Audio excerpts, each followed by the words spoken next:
गँगचा धुमाकूळ पाहायला मिळाला। हातात कोयते घेऊन तरुणांनी दहशत माजवली आहे। दांडेकर पूल परिसरात तरुणांचा हा धुमाकूळ पाहायला मिळालेला आहे। दरवाजावर गाड्यांवर कोयत्यानं वार केलेले आहेत। अधिक अपडेट घेऊयात आपले प्रतिनिधी आदित्य भवार यांच्याकडून। आदित्य, दांडेकर पूल परिसरात कोयता गँगनं धुमाकूळ घातलाय, अधिकची अपडेट काय? नक्कीच कृपा, दांडेकर पूल परिसरात सर्वे नंबर 132 महालक्ष्मी बिल्डिंग येथे मध्यरात्री काही तरुणांनी कोयता घेऊन दहशत माजवल्याची घटना समोर आलेली आहे।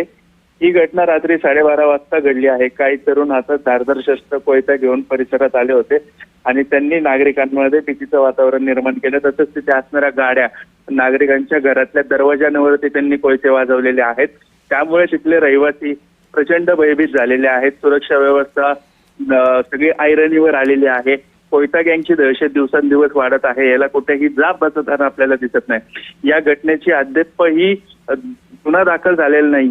फक्त व्हिडिओच्या आधारे ही माहिती घेतली जात आहे आणि आरोपींचा शोध घेतला जात आहे। परंतु हे तरुण मध्यधुंद असतात त्या ठिकाणी दंगना होते, तिथे कुठलाही व्यक्ती आला त्याच्यावरही कोयत्याने वार केला असता अशी परिस्थिती तिथे निर्माण झाली होती। त्यामुळे रात्रीची ही जी दहशत तरुणांची कोयता घेऊन वाढले, याला कुठेतरी जाब बसणार का, असा प्रश्न पुणेकर विचारत आहेत। अगदीच आदित्य, खरं तर आपण पाहिलं तर मध्यरात्री पुण्यात हे गुंडांचं प्रमाण वाढत चाललेलं आहे। पोलिसांची गस्त नव्हती का त्या ठिकाणी? पोलिसांची गस्त नव्हती, त्यामुळे तिथे त्यांनी दहशत माजवण्याचा प्रयत्न केला। पोलिसांची गस्त वाढवण्याची गरज ही रात्रीची गरज आहे।